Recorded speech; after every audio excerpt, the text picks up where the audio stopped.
companies that have left so far, Chevron, Exxon, Shell, BP, they were the ones who were responsible for bringing this stuff online. So even if nothing else went wrong and the oil kept flowing, you'd still be looking at a 50% reduction in output over the next few years because the Russians can't maintain this stuff. And every Russian bond and stock is going to go to zero, which is how things worked before globalization in a situation like this. There's plenty of historical precedent. The Russians are going to nationalize everything, and you're going to have to wait to start over with a fundamentally new government that has a different understanding of national authority and rule of law. So you have to wait for Putin to be removed from the scene one way or another, and the entire power cadre that he has spent the last 25 years building to also dissolve into something else. That is not a 5-year bet. Yeah, so there's two groups of oligarchs. You've got the ones that stole from Russia in the 1990s. Putin tamed all of those in the first half of the 2000s. And some of them are now the ones that are saying things against the war from outside of Russia. Going after their assets is all well and good. They started out as crooks. Some of them kind of reformed themselves. That's a personal or political preference. I don't think there'd be any blowback from going after those guys. The second group are called the Silivarks. They're people who came up with Putin from the security apparatus who then have seized other things. They are absolutely economically incompetent. And I heartily encourage everybody goes after those people's things. If you have assets in Russia, and you haven't written it down to zero, I'm kind of wondering what you're waiting for, because no one's getting any of that out. As for US or EU property in Europe, that's going to be so minor, it's not going to move the needle in terms of decision making in any capital. So that's a great question. Whether Putin will survive, I don't know. People in this part of the world tend to slip in the shower and fall in some bullets from time to time. It's entirely possible that'll happen to him. I have no inside information on that side. He's done a really good job of kind of consolidating his control of the system. So I don't think that's a high risk for him. Where was I going with this? The people. Russia is a very large food exporter. The big problem is that they do a lot of wheat. They do some potatoes, you know, the stuff you can do in cold climates, and they import everything else. So the import-export is over. So they're back to kind of a monochromatic, high-saturated fat diet. This is one of the reasons why Russia and China are duking it out for the world's worst demography. We know based on the demographics, they will not survive this century. The question is, how fast do they fade from the world?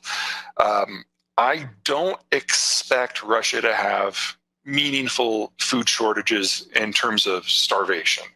There will always be a distribution issue. And with every company that deals with the logistics or tech that pulls out of Russia, the distribution becomes a little bit more old school. So growing the food, I'm not concerned about. Distributing it in a way that keeps everybody alive, that's a different question. In terms of war deaths, even if this turns out to a really brutal, grinding World War II style house-to-house obliteration, you're probably looking at fewer than 1 million Russians dying. That's a lot. It's all concentrated in the young age group, but it's all dudes. And as Russia has shown, you can lose 15% of your male population of an age bracket and still limp on. I think the bigger problem overall is that is the outmigration. In the 1990s, based on whose numbers you're looking, the Russians lost between 2 and 10 million people to outward migration. We're now having a second wave. Everyone who grew up under Putin, who is now in their 20s, are seeing everything that they thought that Putin gave them in terms of stability and economic growth dissolve in literally days. And anyone who can get out is getting out, and they're taking their skills with them. And the Russian educational system really collapsed in mass back in the 80s and was never reformed. So these people are irreplaceable. Sure. So assuming for the moment that the Russian gambit to split off Turkey and Germany works, because if it doesn't, then NATO's a very different place. But let's assume that that works. In that specific scenario, the Americans would be unlikely to function because they need those bases in Turkey and Germany in order to forward project into these countries. However, if we get to that point, I think that the violence would be significantly worse and the damage to civilian infrastructure wouldn't be incidental. It would be very deliberate. The Russians have been agitating against these countries since the Soviet Union fell.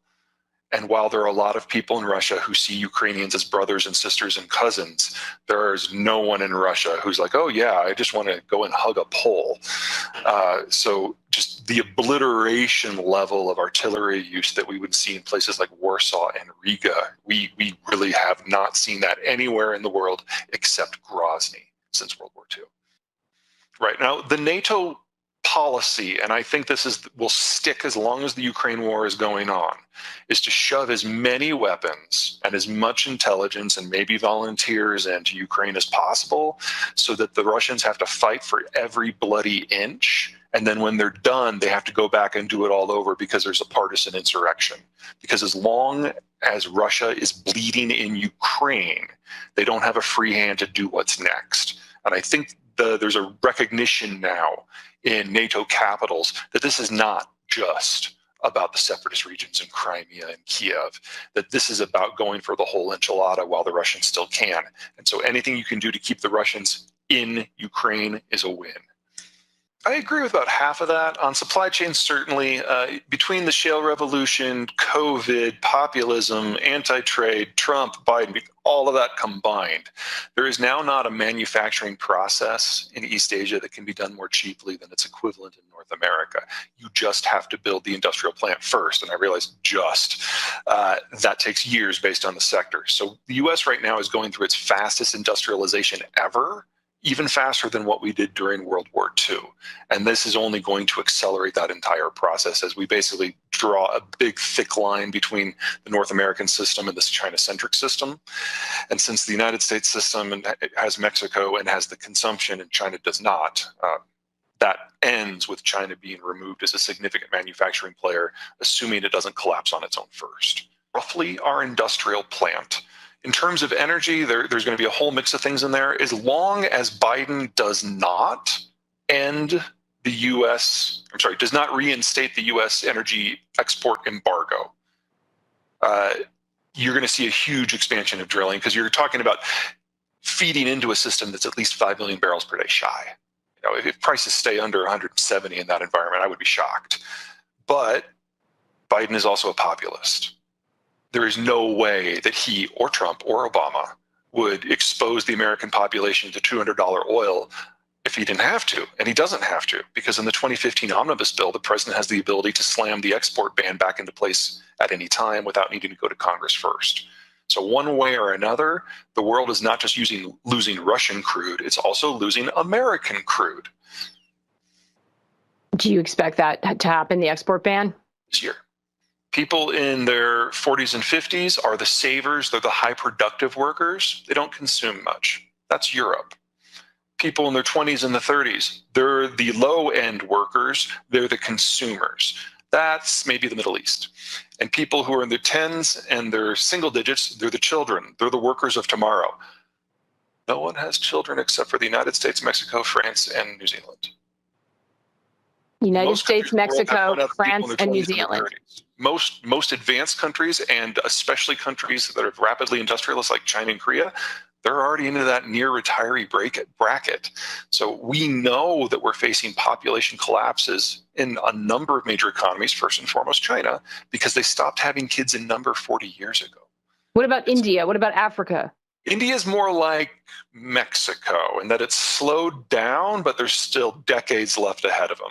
The problem with Africa is that they are such a huge importer of all the things that is necessary to maintain modern life, most notably agriculture, that if you break down global supply chains, a lot of these countries are going to dissolve. What about Latin America? Latin America is a pretty good spot.